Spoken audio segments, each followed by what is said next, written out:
Good morning, Quadcopter 101 here. And what I got for you today is a review of the JJRC H13C. Now, as you can see by this quadcopter, it is another clone of the SEMA X5C. This one from JJRC. But this one, compared to others that I've seen, is very well made. It's even got an on-off switch. It also has a 2 megapixel camera. And the difference between this camera and the SEMA X5C camera is that this one is not just pointed downward. It can swivel up and down, so you can get views of the horizon if you wish. What we're going to do today is, I'm here at Satellite Lake again. We're going to fly this around the lake and compare the performance of this. One other thing this has that the SEMA X5C does not have is that it also has headless mode and 1 key return. So let's give it a try, give it a flight, and see how it performs. Hope you enjoy this flight. Okay, today we got a wind coming from that direction there, so I've got the quadcopter pointed in that direction. I'm going to set that as our base direction for headless mode. I'm going directly into high. We're in high, and I'm going to activate the camera right now also. And I'm going to verify that that camera is actually recording. I got a red light. Again, this is the first flight of this quadcopter. I don't know what to expect. Let's go for a flight with it. Again, we got a little wind coming from that direction. I'm going to do one flight around the yard here, around this facility here. You know what I haven't demonstrated yet? Let's bring it down real quick, just to demonstrate it for you folks.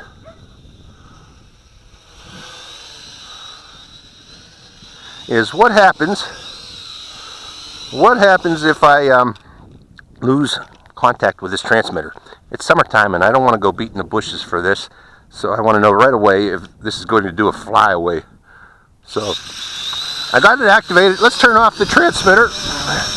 1, 2, 3. Okay, 3 seconds, it shuts down. So now we know what's going to happen if we lose contact with the transmitter. And you can regain contact too, obviously. Now I'm going to shut off that camera and we're going to start over again and do another flight. Okay, rebinding the transmitter again to the quadcopter. Activating the camera again. Going to high. Checking the video is recording again. Now let's go upstream and see about what kind of range can we expect from this quadcopter. Upstream into the wind. What I really want to see is, can we get about 100 meters like advertised? And yes, I am. I'm at about 100 meters right now. I'm losing control though at 100 meters. So yeah, its range is about 100 meters as advertised.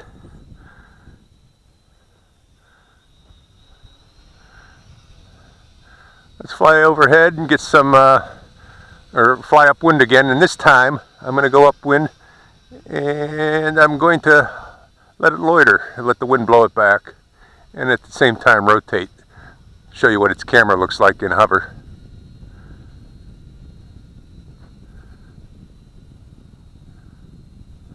That's its camera.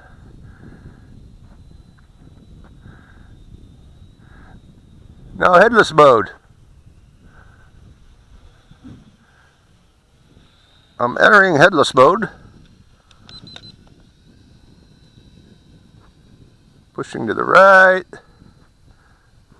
Pushing to the left. Pulling back. Pushing forward. Can this be used as a return to home? Let's see if it remembers that headless mode. I'm going to let it spin. And now I'm pushing in the exact opposite direction. I got my transmitter. Let's set it over by that pylon over there. I got my transmitter pointed down the direction of the headless mode, or the initial base heading of this, and pushing my stick in the exact opposite direction. Will it bring it back to home? Yes, if you keep pointing the stick in the exact opposite direction, it brings it overhead again. Let's demonstrate that one more time. Pulling the stick in the exact opposite direction, it brings it back.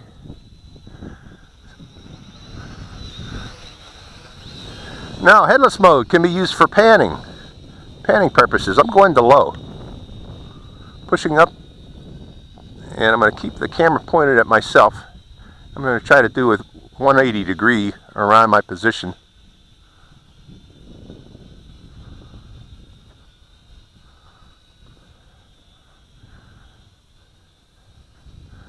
And try to keep the camera pointed to myself.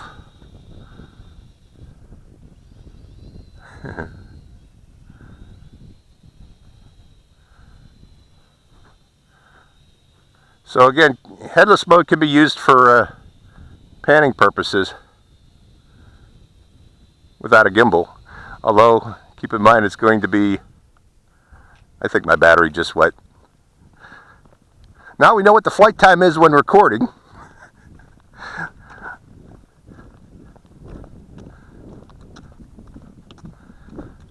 I want to make sure I shut off that video before I shut down the quadcopter, so I got the video recording.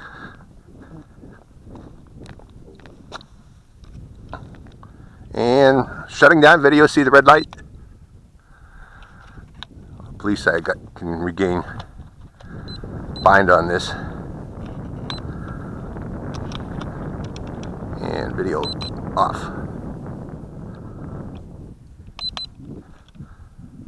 Off. Okay, I got that recording. Very important. Okay, that's the flight time while recording. That was the flight time while recording. I have another battery. Fortunately, this quadcopter, let me turn that off there. This quadcopter uses SEMA X5C batteries, so we can go for another flight. I have an additional spare battery. I'm going to fly without the camera recording, and we're going to see what type of flight time we can expect without the camera and look at its flight performance now. Okay, we're on high. Bound. Let's look at the flight performance of the H13C. You know, one thing I didn't check was spin those props after a crash. That was a hard landing. Okay, let's look at the flight performance of the H13C. I don't have the camera on this time.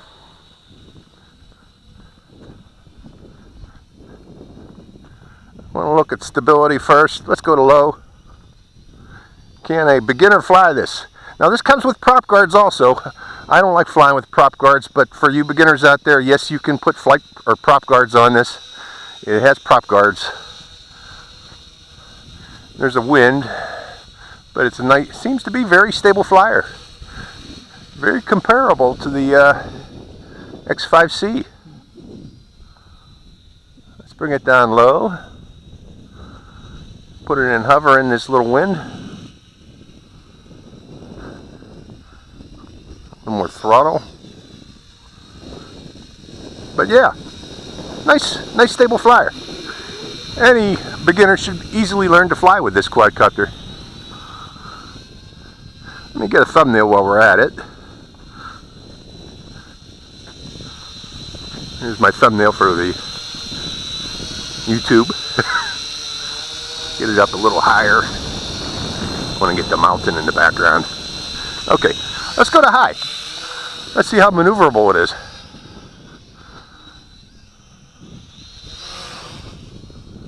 Yeah, it's about as maneuverable as an X5C.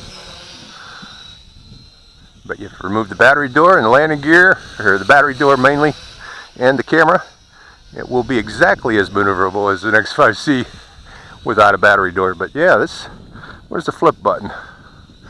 Let's try flipping. Let's go upwind and then come downwind so we get some speed. And we'll try flipping. Yeah. Boy, that moves coming downwind. We're talking about a 3-dot wind. Well, this flies much better than an X5SW too.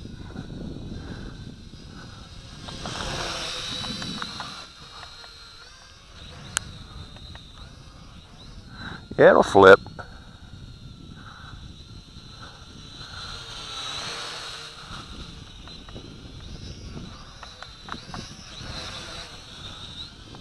But let's go into high now.